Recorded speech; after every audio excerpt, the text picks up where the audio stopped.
Hello student, welcome to creative class. Student, यदि आप इस चैनल पर नए हो और आपने अपने चैनल को सब्सक्राइब नहीं किया है तो प्लीज नीचे दिए गए सब्सक्राइब का बटन करके इस चैनल को सब्सक्राइब करें और बेल आइकन का बटन जरूर दबाएं ताकि जो भी वीडियो आता है उसकी नोटिफिकेशन आपके पास जल्द से जल्द पहुंच जाए। तो स्टार्ट करता हूँ। जो वीडियो लेकर आया हूँ वह है क्लास 10 6 चैप्टर है पॉलिटिकल साइंस का, पॉलिटिकल पार्टीज के राजनीतिक दल होते क्या हैं। तो मैं इसमें बताऊंगा कि पॉलिटिकल पार्टी की डेफिनेशन और उनकी फंक्शन क्या है और वो नेसेसरी क्यों है, इंपॉर्टेंस क्यों है हमारे लिए, और इनके टाइप्स कितने हैं, नेशनल पार्टीज और स्टेट पार्टी, इनमें दोनों में क्या डिफरेंस है। मैं आपको ये सारी चीजें आपको शॉर्ट तरीके से बताऊंगा और इन्हीं के बेस पे एग्जाम में क्वेश्चन आते हैं। तो स्टार्ट करता हूँ पहले डेफिनेशन से कि पॉलिटिकल पार्टी की डेफिनेशन है क्या।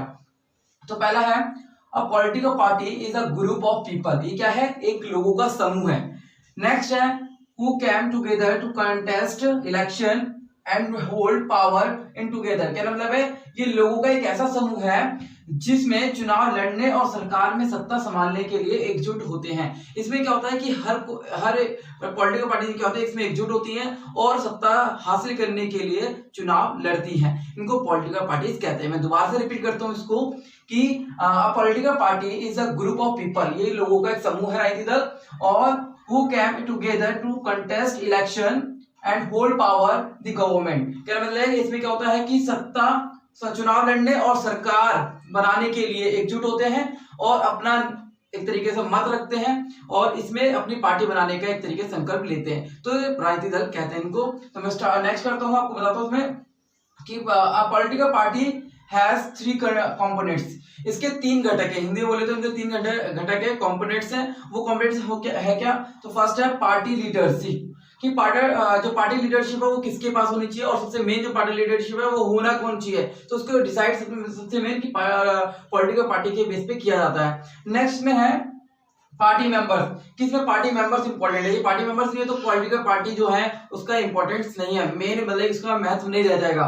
नेक्स्ट में पार्टी फॉलोवर्स कि उसमें पार्टी फॉलोवर्स भी होना बहुत जरूरी है। तो कंपोनेंट्स 3 हैं जो राजनीतिक दल को एक तरीके से हाई लेवल पे ले जाते हैं। तो मैं आपको बताता हूँ political party has 3 components. Exam में पूछने के लिए आता है तो आपको उसमें ये 3 चीज याद रखनी है, party leadership and party members and party followers. ये 3 चीज होंगे तो पार्टी के तो हाई लेवल पे जाती है। यदि तीनों चीजों में से किसी की भी एक कमी हो जाती है तो क्या होता है, पार्टी जो पॉलिटिकल पार्टी होती है वो नीचे गिरने की कगार पे आ जाती है। तो आपको नेक्स्ट में बताता हूँ नेसेसिटी ऑफ पॉलिटिकल पार्टी। इससे पहले मैं आपको बताता हूँ इनके फंक्शन क्या है पॉलिटिकल पार्टीज के। तो फंक्शन ऑफ पॉलिटिकल पार्टीज इसमें है to form and run government. क्या मतलब? सरकार बनाने और चलाने के लिए आवश्यक है। मतलब कि इसमें इनका फंक्शन क्या है, सरकार बनाती भी है और इसे चलाती भी है। तो इनका फंक्शन क्या है? सरकार को बनाना, मतलब अपनी सरकार बनाना और फिर इसको चलाना ताकि लोगों ने जो चुनी है सरकार उसके जरिए वो अपना कार्य कर सके। तो इसमें दोबारा बताता हूँ to from and run government and to make law for country.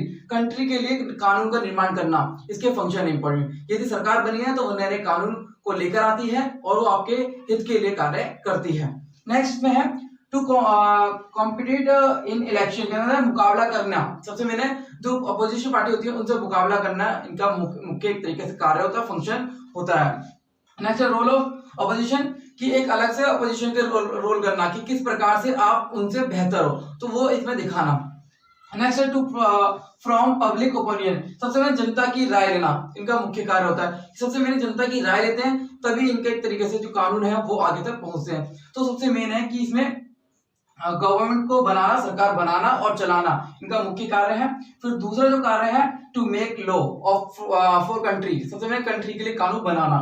फिर टू कंपेयर द इलेक्शन, सबसे मैंने कि मुकाबला करना इलेक्शन में, चुनाव में। फिर रोल ऑफ अपोजिशन कि किस प्रकार ये पार्टी जो है, मान लो 2 पार्टी है, 2 पार्टी में दोनों में डिफरेंस क्या है, दोनों अपने मत क्या क्या रखती है, इससे जनता प्रभावित होती है कि नहीं होती है, तो वो इसमें ये चीज देखी जाती है।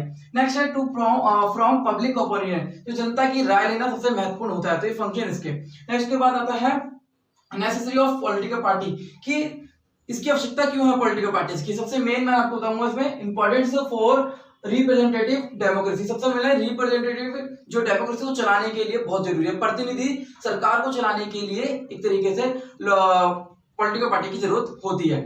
तो मैं दोबारा बताता हूं, इंपॉर्टेंट फॉर रिप्रेजेंटेटिव डेमोक्रेसी। प्रतिनिधि सरकार को चलाने के लिए आवश्यक होती है पॉलिटिकल पार्टी।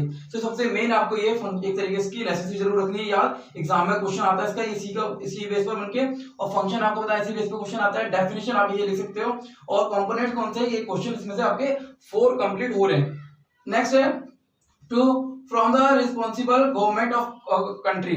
सबसे मैंने की यदि सरकार बन रही है तो वो रिस्पॉन्सिबल होनी चाहिए, तो इसकी जरूरत क्या होती है, एक तरीके से रिस्पॉन्सिबल गवर्नमेंट होती है। इसमें दोबारा बताता हूँ, to from responsible government of country, जिम्मेदार सरकार का होना। इसकी नेसेसरी की जो हम सरकार चुनते हैं वो एक तरीके जिम्मेदार सरकार होती है, और वो हमारे हित के लिए या हमारे लिए कार्य करती है।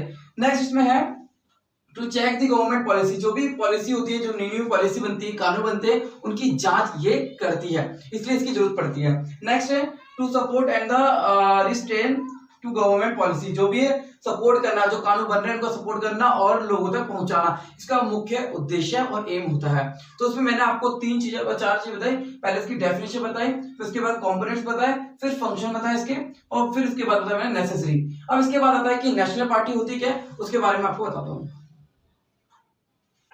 अब बात करते हैं नेशनल पॉलिटिकल पार्टी और प्रोविंशियल पॉलिटिकल पार्टी, ये दोनों पार्टी में क्या डिफरेंस है। इसको बोलते हैं राष्ट्रीय राजनीतिक दल और ये होता है प्रांतीय राजनीतिक दल। तो दोनों में डिफरेंस क्या है, तो सबसे पहला है national political parties, when a party gets at least 6% of the total valid votes in the assembly election. जो भी असेंबली इलेक्शन होते हैं उनमें से 6% वोट क्या होते हैं, प्राप्त होते हैं। तो ये इसमें क्या है कि when a party gets at least 6% of the total valid votes in the assembly election, फिर of any 4 seats in the Lok Sabha election and winner 4 Lok Sabha seat, मतलब कि जो 4% सीटें जीत लेते हैं, मतलब इसमें 4 सीटें बोला है, 4 सीटें जीत लेते हैं, तो उसको एक तरीके से नेशनल पॉलिटिकल पार्टी कहते हैं। तो इसमें हिंदी बताता हूँ आपको, जब किसी दल को एक लोकसभा चुनाव में किन्हीं 4 राज्यों के विधानसभा चुनाव, 4 राज्यों में विधानसभा चुनाव हो रहे हैं, इनको असेंबली इलेक्शन कहते हैं 4 स्टेट में, और इसमें सबसे मैंने कम से कम 6% जो वोट है उनको मिल जाते हैं, तो लोकसभा की 4 सीटें वो जीत लेते हैं और वो अपना दल एक तरीके नेशनल लेवल पर बनाते हैं। तो इसमें क्या होता है, जो भी यहाँ पर पॉलिटिकल पार्टी वो नेशनल लेवल पर पॉलिटिकल पार्टी बनाते हैं, और यहाँ पर है प्रोविंशियल पॉलिटिकल पार्टी, इसको बोलते हैं प्रांतीय दल। अब प्रांतीय दल होता है क्या है इसमें सबसे मेन कि when a party gets at least 6%, ये क्या होता है, इसमें 6% सेम वही है of the total votes of the state assembly election और the it winners and the list 2 seats, it's called provincial political party. तो ये जो है इसमें से सबसे मेन क्या है, एटलीस्ट 2 वोट्स वो जीत लेते हैं, सीटें जीत लेते हैं, तो वो एक तरीके से प्रांतीय दल बन जाता है। नेक्स्ट में क्या है, जब किसी दल की किसी भी राज्य में विधानसभा चुनाव की कुल मतों का कम से कम 6% मत प्राप्त होता है, अथवा कम से कम 2 सीटें पर विजय मिलती है उन्हें, तो प्रांतीय राजनीतिक दल कहलाते हैं। तो इसमें सबसे मेन क्वेश्चन दोनों में डिफरेंस आता है, थोड़ा डिफिकल्ट है मगर इजी तरीका भी है इसमें याद करने का कि नेशनल पॉलिटिकल पार्टी क्या होती है और प्रोविंशियल पॉलिटिकल पार्टी क्या होती है। इसमें सबसे मेन आपको बताया मैंने कि इसमें जो 6% जो होती हैं पार्टी जो होती हैं गेट्स 6% जो है वोट, वैलिड वोट, जो वैलिड वोट होते हैं उनके जरिए असेंबली इलेक्शन एनी 4 सीट, मतलब जब 6% जो सीट्स वोट्स होते हैं उनमें से 4% जो सीटें उनको मिल जाती हैं, तो वो लोकसभा एक तरीके से लोकसभा की जैसे सीटें जीत लेते हैं, तो वो नेशनल पॉलिटिकल पार्टी कहलाती है। नेक्स्ट में मैंने बताया प्रोविंशियल मतलब प्रांतीय दल के होते हैं जिनमें 6% जो वोट टोटल वोट होते हैं और उनमें से 2 वोट उनको एक तरीके से मतलब 2 सीटें जो है उनको मिल जाती हैं, तो वो नेशनल पॉलिटिकल पार्टी कहलाती है। अब इसके बाद कुछ क्वेश्चन एग्जाम्पल की बात करते हैं, 1 मार्क्स क्वेश्चन है जो एग्जाम में पूछने के लिए आते हैं, तो स्टार्ट करते हैं उन क्वेश्चनों को। अब कुछ इंपॉर्टेंट क्वेश्चन की बात करते हैं जो एग्जाम में आते हैं 1 मार्क्स के। तो पहला जो क्वेश्चन है वो है 1 पार्टी सिस्टम, एक दलीय प्रणाली क्या है। तो only 1 party allowed from the government in the country like China, जहां पर एक ही दल जो शासन करता है उसको एक दलीय प्रणाली कहते हैं, जहां पर चाइना जो है वहां पर एक ही दल का शासन रहता है। नेक्स्ट है 2 पार्टी सिस्टम, द्विदलीय प्रणाली कहते हैं जहां पर 2 सरकारें शासन करती हैं। तो इसमें क्या है 2 parties are recognise country as such as Britain and America, जो ब्रिटेन और अमेरिका का है जो 2 पार्टी सिस्टम चलता है। नेक्स्ट है 2 पार्टी सिस्टम जो चलता है। नेक्स्ट है मल्टी पार्टी सिस्टम, क्या है बहुदलीय प्रणाली जिसको बोलते हैं। तो ये है there are the more than 2 parties in the country like India and France. ये यहाँ पर 2 से मोर देन मतलब कि गवर्नमेंट एक तरीके शासन करती है। नेक्स्ट इसमें है what the challenges presently facing political party, की पॉलिटिकल पार्टी को क्या क्या चैलेंजेस फेस करने पड़ते हैं, राजनीतिक दल के पास क्या क्या चुनौतियां हैं। तो पहली चुनौती क्या है, lack of internal democracy, democracy का अभाव है, लोकतंत्र का अभाव। तो नेक्स्ट है डायनेस्टिक सेशन जो होता है कि जो वंश पर आधारित है वो पीढ़ी चलती चली जाती है, उसी पार्टी के जो लोग हैं उसे अपने पीढ़ी को आगे बढ़ाते हैं। तो ये सबसे मेन अभाव को देख लो चैलेंजेस है। Use of money and force, सबसे मेन है कि सबसे ज्यादा पैसों का यूज होता है, तो ये चैलेंज सबसे ज्यादा है। Like the meaningful alternative, alternative क्या होता है, विकल्प का अभाव, कि क्या क्या विकल्प देने हैं लोगों को, वो सबसे मेन रहता है। Next what does the word public opinion means, कि जो जनमत का अर्थ क्या होता है, तो पब्लिक ओपिनियन होता है जनता का मत, तो आपको हिंदी में लिखना है जनता का मत। Next what is the teammate, teammate क्या होता है, तो इसमें join from one party to another party, जिसमें एक पार्टी जो क्या है दूसरी पार्टी में शामिल हो जाती है। तो दल बदल कैसे कहते हैं, एक पार्टी से दूसरी पार्टी में शामिल होना दल बदल कहलाते हैं। तो ये कुछ क्वेश्चन थे एग्जाम में जो आते हैं इंपॉर्टेंट। तो स्टूडेंट उम्मीद करता हूँ कि आपको वीडियो अच्छी लगेगी, इसको लाइक और शेयर जरूर करें। धन्यवाद।